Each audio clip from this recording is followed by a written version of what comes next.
मेरी इस कहानी का नाम है हिरण्यकश्यप मर्डर केस।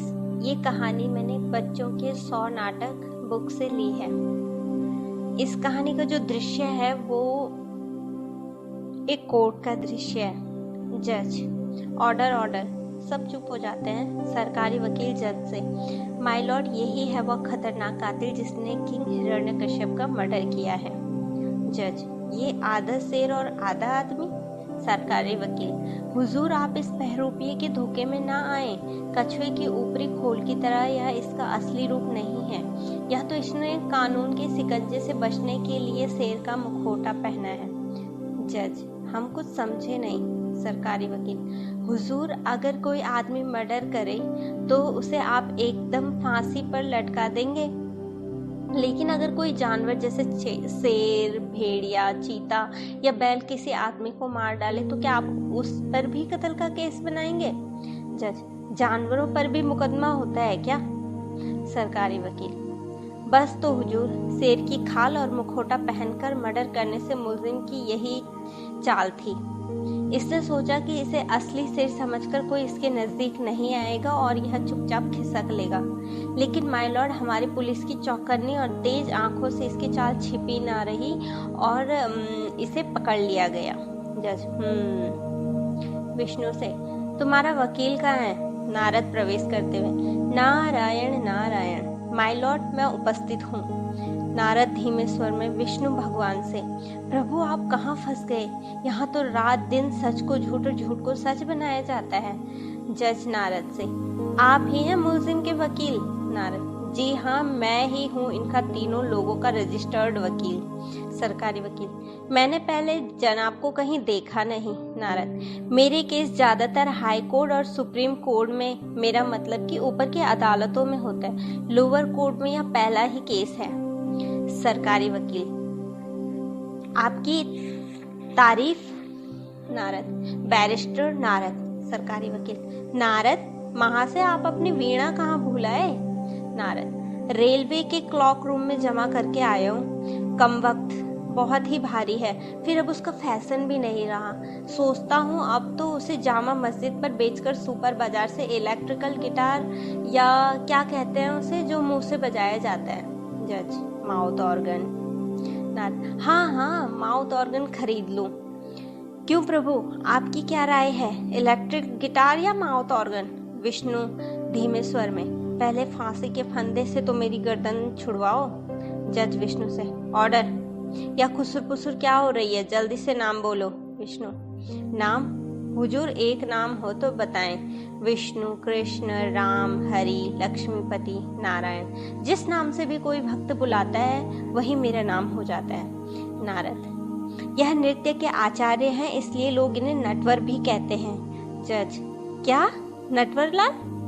ये वो मसूर ठग जिस पर मद्रास के कई मुकदमे चल रहे हैं। नारद, नहीं माय लॉर्ड, नहीं, यह भक्तों के नटवर हैं, वह कुल कलंकी नटवर लाल नहीं। जज, ओह, लाल है, तब जरूर वह इसका बेटा होगा। सरकारी वकील, माय लॉर्ड, मुलजिम के अनेक नामों का होना यह जाहिर करता है कि वह अव्वल दर्जे का 420 है। जाली नाम रख कर भोले भाले लोगों की आंखों में धूल झोंकना और उनको उल्लू बनाना इसका पेशा है। नारद, नारायण नारायण, साक्षात भगवान पर 420 का आरोप लगाते हो? जज विष्णु से, कहाँ रहते हो? विष्णु, सारी दुनिया ही मेरा घर है। सरकारी वकील, अदालत नोट करे, हर शरीफ आदमी का एक न एक घर होता है, लेकिन इन जनाब का अपना कोई घर ही नहीं। माय लॉर्ड, यह भी मुलजिम की आवारगी का एक सबूत है। जज, ऑर्डर। पेशा? विष्णु, गरीबों, दुखियों, सताए हुए की मदद करना, पापियों का नाश और भक्तों का उद्धार। सरकारी वकील, यह काम करने का तो सभी डाकू और कातिल दावा करते हैं। खैर, इससे पहले और कितने कत्ल किए हैं आपने? नारद, माय लॉर्ड, मुझे इस प्रश्न पर सख्त आपत्ति है। सरकारी वकील, माय लॉर्ड, मैं अदालत को बताना चाहता हूँ कि यह मुलजिम का पहला खून नहीं है। इससे पहले भी यह कई मर्डर कर चुका है। हुजूर, यह पेशेवर कातिल है। जज, यह आप कैसे कह सकते हैं? सरकारी वकील, माय लॉर्ड, पुलिस से प्राप्त इसकी यह हिस्ट्री सीट इसका सबूत है।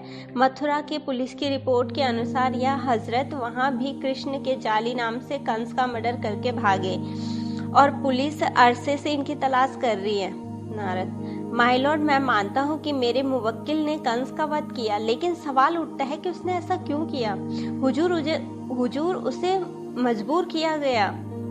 जज, किसने किया मजबूर? नारद, हुजूर, उसी गुंडों के सरदार कंस ने। उसने मेरे मुवक्किल के डैडी मम्मी को ही अपने यहाँ कैद कर दिया और उसके नन्हे मुन्ने 7 भाई बहनों का भी बड़ी बेरहमी से गला घोंटकर और पत्थर पर पटक पटक कर मार डाला। मेरे मुवक्किल के पीछे भी उसने पूतना, बकासुर, अधासुर, टकासुर, वृतासुर, पलम्बासुर, धनिकासुर आदि अपने कई गुंडे लगाए थे। इतना ही नहीं, मेरे मुवक्किल को धोखे से अपने घर बुलवाकर उस पर हमला भी किया था। आखिर जनता की जान की हिफाजत के लिए उसे उस नोच का वध करना ही पड़ा। सरकारी वकील, माय लॉर्ड, सीलोन हमारे पड़ोसी ही नहीं, सदियों पुराना मित्र देश है। विश्व प्रसिद्ध private detective mister Tulsidas ji के विस्तृत रिपोर्ट रामायण के अनुसार राम के जाली नाम से यह वहां भी रावण का मर्डर कर चुका है। माय लॉर्ड, इसके इस कुकृत्य से हमारे अंतर्राष्ट्रीय शांति प्रयत्नों को बहुत धक्का हुआ है। नारद, माय लॉर्ड, वह दुष्ट रावण मेरे मुवक्किल की धर्म पत्नी को उठाकर ले गया था। मैं अपने सम्मानीय मित्र से पूछना चाहूंगा कि अगर कोई उनकी वाइफ को उठा ले जाए तो क्या उनका खून नहीं खौल उठेगा? सरकारी वकील, तो इसके लिए पुलिस में रिपोर्ट करनी थी ना। पुलिस अपने आप उससे निपट लेती। कानून कसूरवार को अपने आप सजा दे देता। कानून को अपने हाथ में लेकर सजा देने वाला यह कौन होता है? हुजूर, मैं इस पर कानून की मर्यादा भंग करने का भी आरोप लगाऊंगा। नारद, कैसा घोर कलयुग आ गया है। नारायण नारायण। सरकारी वकील, माय लॉर्ड, इजाजत हो तो अब मैं कुछ गवाह पेश करूं जो आज के मुकदमे पर रोशनी डालने के साथ साथ मुलजिम की करतूतों का भी पर्दाफाश करें। जज, इजाजत है। सरकारी वकील, हुजूर, मेरी सबसे पहली गवाह है मिस खप्पर भरनी, चपरासी। मिस खप्पर भरनी हाजिर हो। जज, आपका इस मुकदमे से क्या संबंध है? खप्पर भरनी, जी मैं बेबी प्रहलाद की आया हूँ। नारद, आया कि आई? सब हंसते हुए। जज, ऑर्डर ऑर्डर, गवाह को बोलने दें, उसे डिस्टर्ब ना करें। हाँ तो मिस खप्पर भरनी, आप मुलजिम के बारे में क्या जानती हो? खप्पर भरनी, हुजूर, यह अक्सर घंटों बेबी प्रहलाद से अकेले में मिला करता था और पता नहीं उससे क्या क्या उल्टे सीधे पाठ पढ़ाता था। इसने बेबी को इस कदर अपने वश में कर लिया था कि बेबी रात को नींद में अक्सर इसका नाम लेकर चौंक पड़ता और पता नहीं क्या क्या बड़बड़ाता। इसे इस कदर वश में कर लिया कि ये अपने डैडी की भी बात नहीं सुनता था। सरकारी वकील, अदालत नोट करे कि इसने एक नाबालिग बच्चे को गुमराह किया है और अपने डैडी के विद्रोह करने के लिए भी उकसाया है। माय लॉर्ड, ये एक बहुत ही संगीन जुर्म है। नारद, भगवत भक्ति को आप जुर्म कहते हैं? नारायण नारायण। सरकारी वकील, माय लॉर्ड, इस शैतान के आंत ने साइंस की मामूली करिश्मे दिखाकर लोगों की भावना के साथ खिलवाड़ किया है। नारद, यह झूठ है माय लॉर्ड। मेरे अजीज दोस्त अपने इस आरोप के पक्ष में क्या कोई सबूत देंगे? मैं कहता हूँ वह तो भगवान की लीला थी। सरकारी वकील, हाँ हाँ क्यों नहीं। नारद, नारायण नारायण। फिर तो आप प्रहलाद के आग में से सही सलामत निकल आने, लेकिन उसकी आंटी होलिका के जल जाने वाली घटना को भी विज्ञान की करामत कहेंगे? सरकारी वकील, एक्चुअली दोनों केस सिमिलर हैं। नारद, नारायण नारायण। प्रभु, आज तो हम घोर नास्तिकों के बीच आकर फंस गए हैं। सरकारी वकील, माय लॉर्ड, अब मैं किंग हिरण्यकश्यप के चीफ महावत मिस्टर हस्तिदमन को गवाह के रूप में पेश करूंगा। जज, मिस्टर हस्तिदमन, तुम मुलजिम को कैसे जानते हो? हस्तिदमन, हुजूर, आप जानने की बात कहते हैं, मैं इसका सताया हूँ। जज, पहेलियां ना बुझाओ, पूरा किस्सा बयान करो। हस्तिदमन, हुजूर, राजकुमार प्रहलाद राज्य के खिलाफ लमखुल्ला विद्रोह पर उतर आया था, सो महाराज ने मुझे बुलाकर हुक्म दिया कि सुबह होते ही उस गद्दार को खूनी हाथी के आगे डाल दूं। जज: वेरी इंटरेस्टिंग केस। फिर क्या हुआ मिस्टर एचडी? हास्य दमन: हुजूर, ना जाने इसने हाथी को क्या खिला दिया जो हाथी आदमी की गंध पाते ही खूंखार हो उठता।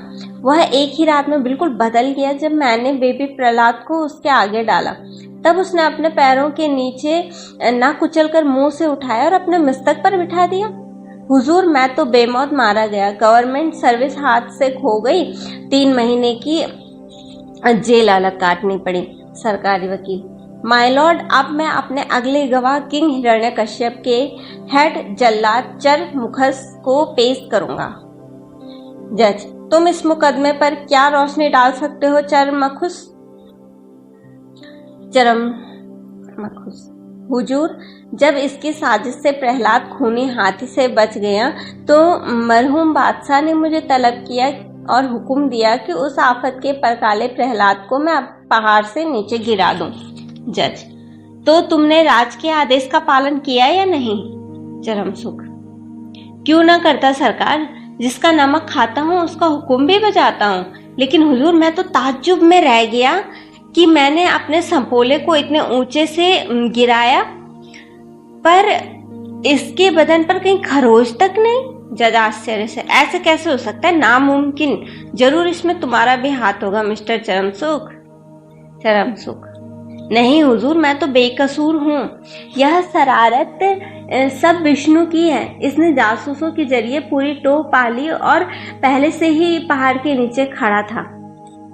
सरकारी वकील: माय लॉर्ड, मुल्जिम के अपराधों की सूची में यह एक जुर्म और बढ़ गया। और हुजूर, मुझे पता चला है कि जिस डीलर से इसने इतने मोटे गद्दे जो इसने पहाड़ के नीचे बिठाए थे वो खरीदे, वह भी अपने भुगतान के लिए इस पर नालिश करने वाला है। नारद: नारायण नारायण।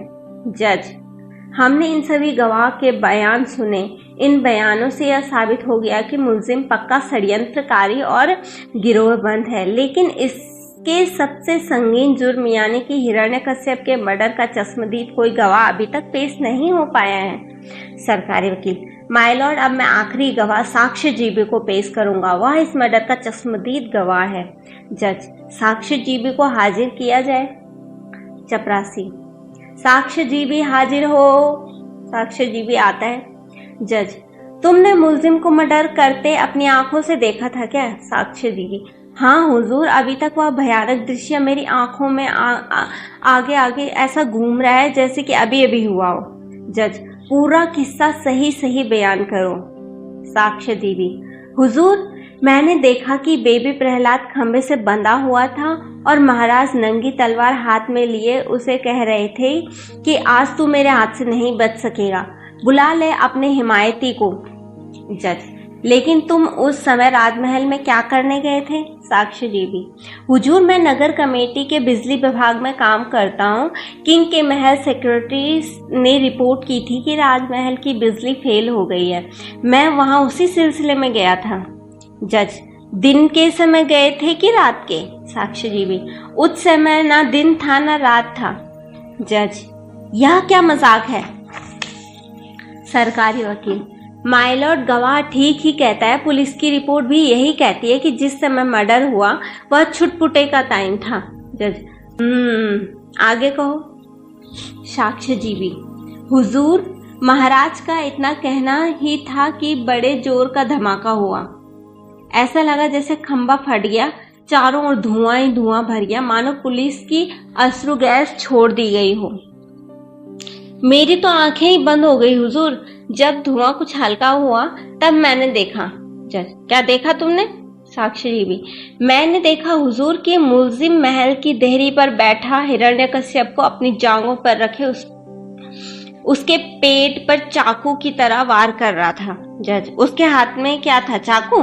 साक्ष्यजीवी: हुजूर, जिस तरह शिवाजी ने अपने नाखून से अल्फज खां की आंतें खींच ली थी उसी तरह की कोई चीज इसके पंजों में थी।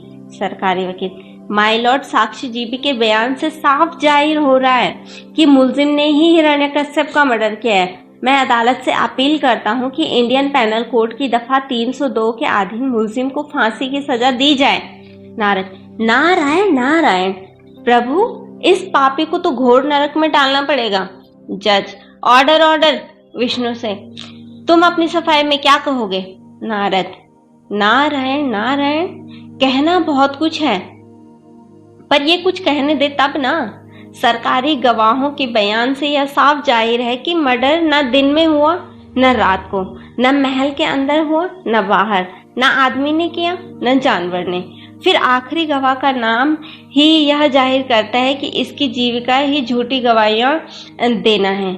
इसके अलावा माय लॉर्ड, जिस हथियार से मर्डर हुआ बताया जाता है कि वह भी पुलिस ने बरामद नहीं किया। और सबसे आखिरी बात यह है कि जिस हस्ती के खिलाफ यह इल्जाम लगाया जा रहा है वह इंसानी इंसाफ से परे है। बस मुझे यह कहना है। जज, फैसला हो गया। गले में रस्सी का फंदा डालकर लटकाए रखा जाए जब तक दम न निकल जाए। नारद, नारायण नारायण। भगवान विष्णु खटाक से शेर का सिर अपने कंधों से उतारकर फेंक देते हैं। एक लड़का उनकी जगह लाल आंखें किए खड़ा दिखाई दे रहा है। विष्णु रोनिश आवाज में, पर मेरा दम तो अभी से निकला जा रहा है। मुझसे तो कहा गया था कि बस 5 मिनट खड़े रहना है। यह अदालत की कार्यवाही क्या हो गई? थर्ड वर्ल्ड वॉर हो गया। जाओ, मैं नहीं बनाता कोई भगवान भगवान। कटघरे से निकलकर भाग लेता है। सब खड़े होकर चिल्लाते हैं, अरे पकड़ो पकड़ो। नारद जी की नारायण नारायण भी सुनाई देती है और पर्दा घिर जाता है। ये कुछ बच्चों के द्वारा मंच पर किया गया एक नाटक था, जो नाटक मैंने आपको विस्तार से सुना।